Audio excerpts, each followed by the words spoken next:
Benim şu rolünü oynasam şap var deyip hayallanıp bergen. Men hayali artist değil. Men derse bildiler şunu kişi kararlılık yasap oynarga tırışam. Men sayın kişi aldına çıkıp üzüngnin gezingni kızartmaslık yasap oynarga teyiş bitsin. Ona bir hikmet artistinin arın dersede. Bu vakit samay yıldızat kıyaş budu batar oha. Аны үзара Шәйхи, Хуҗа Насретдин, Гайфи исемнәре белән йөртәләр. Наил Шәйхетдинов рольләрендә яшәде. Шуңа да ул уйнаган спектакльләр озын гомерле була иде. Юмор хиссе һәм тапкырлыгы белән үзе дә Хуҗа Насретдинга охшаган ул. Кыр казлары артыннан спектаклендә Әкбәр, Гайфи бабай өйлән давайда Гайфи һәм башка күп кенә тамашачы яратып өлгергән образлар тудыра. Мине дә әти иде, һәрбер рольнең син эпизодта эшлисеңме? Зур рольме ул синең, син аны яратып уйнарга тиеш дип. Тамашачы ул чыкканчы мин шунарга менә үзем премьераларга килгәч хәтерлим. Әтинең тавышын ишеткән вакытта да халык инде елмая көлә башлый иде. Әле ул менә кулис артыннан мәсәлән кычкырып чыга икән, мин аптырый идем. Әти бит әле чыкмаганда халык инде көлә. Елмая дип инде. Менә Тугой Арихам зовут. Ана Аю йөрәге фильмында бер якут роленә артистны эстон режиссеры төрле шәһәрләрдән эзли. Наил Шәйхетдиновны күрүгә үк ошаткан һәм рольгә чакыра. Тайгада төшерәләр. Татар артисты өчен зур тәҗрибә була бу. Ә бит Наил Шәйхетдиновның артист булуына әтисе каршы төшә. Ширмешән районы Лашман авылында ат җигеп йөргән егет Казанга журналист булам дип киткән. Нәтиҗәдә театр училищесына керә. Укуын тәмамлагач күчмә театрга алалар. Беренче роле 5 балалы 55 яшьлек театр директоры. Татарлар кая гына яшәмәсәләр дә, ул алар янына барып, үзе теге хәзер бит инде әйтәләр менә фотолар күрсәтеп, видеолар, әти һәрбер төбәккә театр белән алар барып, һәрбер авылга, һәрбер республикага барып, үзләренең сәнгатен, үзләренең спектакльләрен күрсәтәләр иде. Шуңа күрә менә татарлар тапшыру бик төгәл киләдер дип уйлыйм әтигә, чөнки әти барлык Үзбәкстанда 40-шар көн мәсәлән аларның гастрольләре була иде.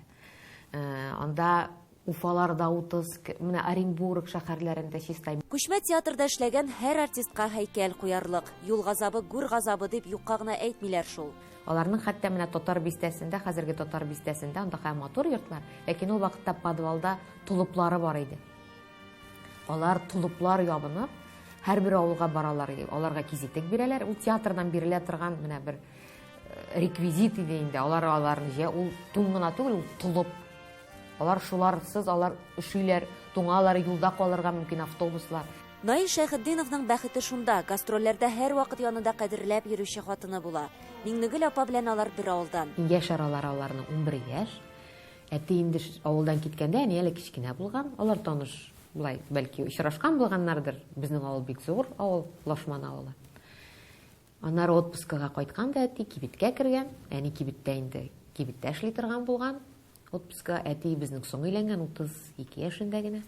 Шуңа күрә кайтканда отпуска вакытында менә барсы да өйлән дип әйтәләр. Дә мин сиңа өйләнәм дип инде. Кәүгә чыгасыңмы миңа дип шаярып әйткәнме, чынлап әйткәнме, әни әйткән, чыгам, ишәп чыкмаска.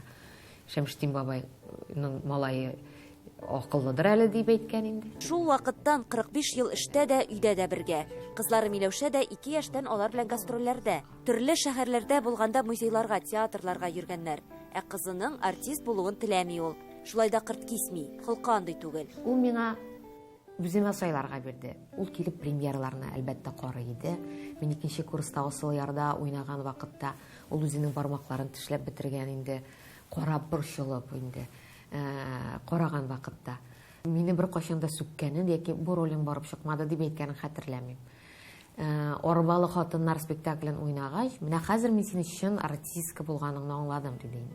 Гомумән баланы үз үрнәгендә тәрбияләргә кирәк дигән фикердә була Наил Шәйхетдинов. Борчуларын каты бәрелеп түгел, җайлап аңлата. Кайгыртучан әти була ул. Иртә белән торып, ул үзе бер үзе баштан бер чәйнек чәйне эчеп, аннан безне генә уятып, аннан безгә чәй. Әтинең чәен барлык кеше дә белә, әти бик тәмле итеп чәй пешерә. Бакчалары бездә бергә иде. Ул шул хәт чәй ярата иде. Аның белән бакчаның икенче башына аралар ераграк бакчада. Шулай да вакыт табып уланда булганда мин аның янына барып чәй ичеп, аның сөйләгәнен тыңларга ярата идем. Ул шул хәт тәмләп, беземләп, шикәрен шырт-шырт итеп кагып, шикәр булмаса песок кабып, шулай тәмләп türlü bilenler salıp şey pişirge yarataydı. İmanlı, tertipli, sabır, nişiktir yoğumlu kişi, yoktu kişi. Bu mina kütürlü yaktan örnek buldu. Şuna göre minanı ustazım deyip atar idim. O sebepçi benim dinge kiluvmada, meşitke yeri başlavumada. Her нәрсәдә ихлас була Наил Шәйхетдинов. Нәрсәгә тотынса да чын йөрәктән җиренә җиткереп эшли. Аның спорт яратуын тамашачылар белә торгандыр. Бөтен күңелен биреп җан ата торган була.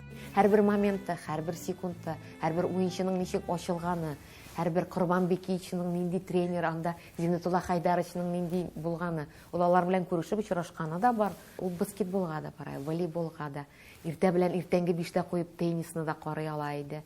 Шуңа күрә менә миңа шул моментлар хәзер бик тә җитми. Аның сүзләре, уртак сөйләшүләребез. Уртак сөйләшүләр, уртак фикерләр кызыгына түгел, оныгына да сердәшче була ул. Сөмбел татар гимназиясында укыды. Алар татар телен бергә эшлиләр иде. Ишекне ябып куя идем, чөнки алар әдәбият турында бәхәсләшәләр иде. Әти үзенекен аңлата иде. Сөмбел үзенекен.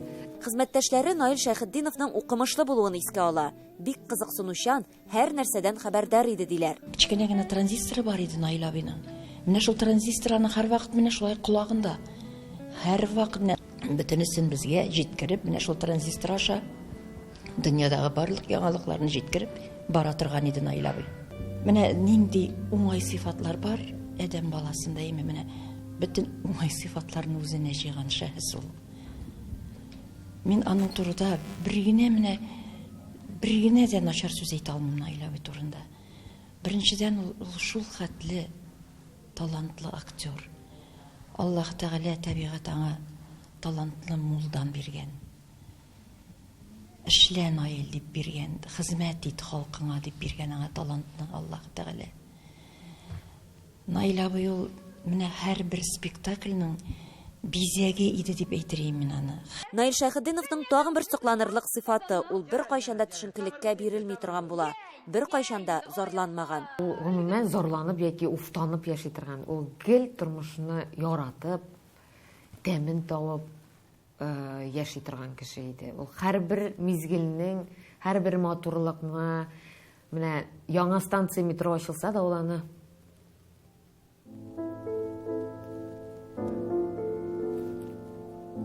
ул бәйрәм, 9 май бәйрәме булса да урамга чыга иде. Ул әйтәм, яңа станция метро ачылса да аны карарга барып кайта иде. Ул һәрбер мизгелнең матурлыгын күрергә тырыша иде. Бер кемгә тавыш күтәрми, ачуланмый, үзе гел хәрәкәттә була. Шуңа да вафаты 75 яшьлеген зур итеп уздырырга әзерләнеп йөргәндә, аяз көнне яшен суккандай. Без ноябрь ахырында, аннан инде менә декабрь башларында врачка мөрәҗәгать итәргә туры килде инде. Һәм шуннан соң белдек, әтине больницага ятты. Менә кинәт кенә яңа елдан соң әле ул декабрьдә спектакльләр уйнады.